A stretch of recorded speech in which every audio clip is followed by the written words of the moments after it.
Assalamualaikum warahmatullahi wabarakatuh. Perkenalkan, nama saya Muhammad Ridwan Farizi dengan NPM 224122032 dari kelas akuntansi 22A. Pada video ini saya akan menjelaskan tentang etika dan sistem ekonomi.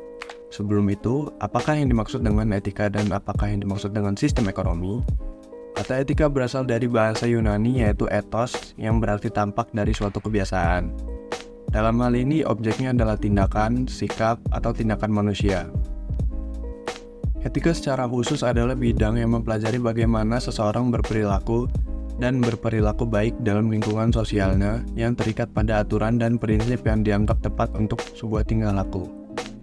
Etika secara umum didefinisikan sebagai aturan, norma, kaidah, atau tata cara yang biasa digunakan oleh seseorang sebagai pedoman atau asas untuk melakukan perbuatan dan tingkah laku mereka. Penerapan norma ini sangat erat terkait dengan sifat baik dan buruknya individu di dalam masyarakat. Sementara sistem ekonomi adalah perpaduan dari aturan-aturan atau tata cara dalam satu kesatuan dan digunakan untuk mencapai tujuan dalam perekonomian. Setiap negara memiliki sistem ekonominya masing-masing. Ini karena setiap negara memiliki ideologi, kondisi masyarakat, kondisi perekonomian, serta kondisi sumber daya yang berbeda-beda. Jadi dapat disimpulkan bahwa sistem ekonomi merupakan sesuatu yang mencakup seluruh kegiatan-kegiatan dan proses yang bertujuan agar masyarakat dapat tercukupi kebutuhannya. Sistem ekonomi ini akan selalu berhadapan dengan permasalahan yang mendasar yaitu produksi, distribusi, dan konsumsi. Lalu, apakah hubungan etika dan sistem ekonomi?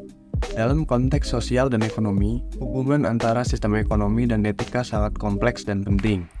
Hubungan ini berkaitan dengan cara nilai-nilai, norma, dan prinsip-prinsip moral mempengaruhi cara sistem ekonomi beroperasi dan bagaimana sistem ekonomi mempengaruhi nilai-nilai dan etika masyarakat.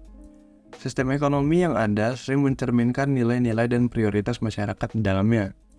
Oleh karena itu, etika dan sistem ekonomi berkaitan erat dan perdebatannya tentang bagaimana sistem ekonomi harus diatur dan dijalankan selalu mencerminkan nilai-nilai dan prinsip-prinsip moral yang berlaku dalam masyarakat. Etika dapat memandu pengambilan keputusan ekonomi dan membantu menjaga keseimbangan antara pertumbuhan ekonomi dan keadilan sosial. Saya rasa sekian materi yang bisa saya sampaikan mengenai etika dan sistem ekonomi. Saya akhiri, wassalamualaikum warahmatullahi wabarakatuh.